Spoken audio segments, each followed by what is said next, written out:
खुलुमबाय स्टुडियो आं रबिन बसुमतारी बे समाव हायर सेकेन्डारिनि जोबथा आनजाद होग्रा फरायसाफोरनि थाखाय मोनसे गेदेर खौरां Assam higher secondary education council एबा AHEC आ हायर सेकेन्डारिनि फरायसाफोरनि थाखाय मोनसे गेदेर खौरां फोसावदों हायर सेकेन्डारिनि गासै फरायसाफोरखौ थि समनि गेजेराव अनलाइन एप्लिकेशन फर्मखौ आबुं खालामनो थाखाय बिथोन होदों नंगौ हायर सेकेन्डारिनि जोबथा आनजाद होग्रा फरायसाफोरनि थाखाय लानानै फैदों मोनसे गेदेर खौरां हायर सेकेन्डारिनि जोबथा आनजादा जागोन फेब्रुवारि नङाब्ला मार्च दानाव फैगौ फेब्रुवारि नङाब्ला मार्च दानाव हायर सेकेन्डारिनि जोबथा आनजादखौ खुंनाय जागोन होनना बे समाव मिथिनो मोननाय जादों बेजों लोगोसे हायर सेकेन्डारिनि जोबथा आनजादनि थाखाय अनलाइन एप्लिकेशन फर्मआबो जागायबाय अनलाइन एप्लिकेशन फर्मनि थाखाय जोबथा समा फैगौ नभेम्बर दाननि 25 अक्ट'आव बेनिखायनो गासै फरायसाफोरा 25 नभेम्बरनि गेजेरावनो अनलाइन एप्लिकेशन फर्मखौ आबुं खालामना लानांगोन आरो अनलाइन एप्लिकेशन फर्मखौ आबुं खालामनाय समाव नोंथाङा थिखानाय बायदियै मासुल होनो नांगोन खुलुमबाय स्टुडियो आं रबिन बसुमतारी बे समाव हायर सेकेन्डारिनि जोबथा आनजाद होग्रा फरायसाफोरनि थाखाय मोनसे गेदेर खौरां Assam higher secondary education council एबा AHEC आ हायर सेकेन्डारिनि फरायसाफोरनि थाखाय मोनसे गेदेर खौरां फोसावदों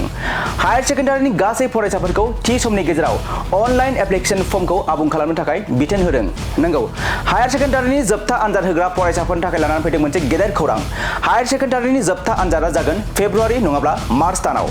फैगौ फेब्रुवारि नङाब्ला मार्च दानाव हायर सेकेन्डारिनि जोबथा आनजादखौ खुंनाय जागोन होनना बे समाव मिथिनो मोननाय जादों बेजों लोगोसे हायर सेकेन्डारिनि जोबथा आनजादनि थाखाय अनलाइन एप्लिकेशन फर्मआबो जागायबाय अनलाइन एप्लिकेशन फर्मनि थाखाय जोबथा समा फैगौ नभेम्बर दाननि 25 अक्ट'आव बेनिखायनो गासै फरायसाफोरा 25 नभेम्बरनि गेजेरावनो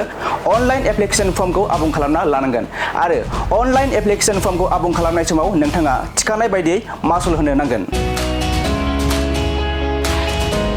मोनसे फोसावथाय bachelor of vocational nursing care लानो गोसो गुदुं लाइमोनफोरनि थाखाय मोनसे गोजोनथाव खौरां बाक्सा जिल्लानि सिङाव थानाय बरमायाव rural institute of health science group of vocational nursing एडुकेशनाव बेचलर अफ भकेशनेल नार्सिं केयारनि थाखाय मुं थिसननाय एबा एडमिशना सोलिगासिनो दं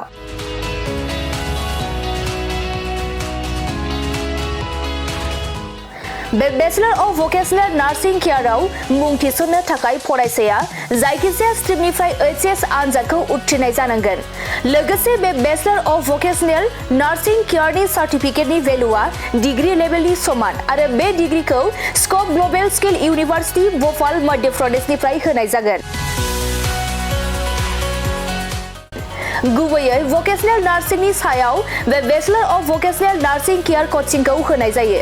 आरो बे कचिंआ जोबखांनायनि उनाव नोंथाङा सरखारि साख्रि कर्परेट साख्रि आरो प्राइभेट साख्रि मोननायनिबो सुबिदा दं बेनि अनगायैबो बे कचिंआ जोबखांनायनि उनाव प्लेसमेन्ट साख्रिनिबो सुबिदाखौ नोंथाङा मोननो हागोन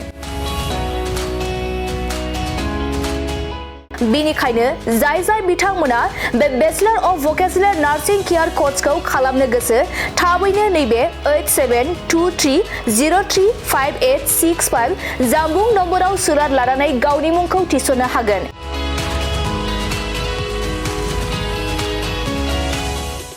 खुलुमबाय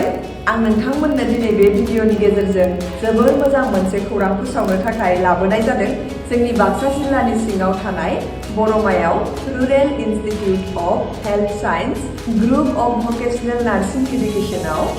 bachelor of vocational in nursing केयारनि एडमिशना सोलिगासिनो दङ आरो बेयाव एडमिशन लानो थाखाय स्टुडेन्टआ जायखिजाया स्ट्रिमनिफ्रायनो 12 पास जानाय जानांगोन आरो बेनि सार्टिफिकेटनि भेलुआ ग्रेजुवेट लेभेल एबा डिग्री लेभेलनि समान आरो बे डिग्रीखौ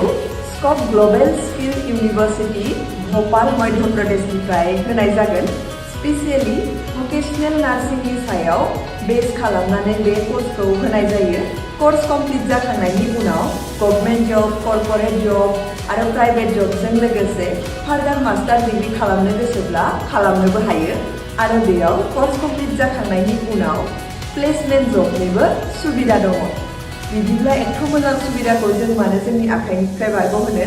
जाय बिथांमोना बे कर्सखौ खालामनो गोसो होनाय नाम्बाराव थांनानै थाबैनो कन्टेक्ट खालामदो आरो गावनि सिटखौ बुक खालामनानै गावनि फिउचारखौबो ब्राइट खालामदो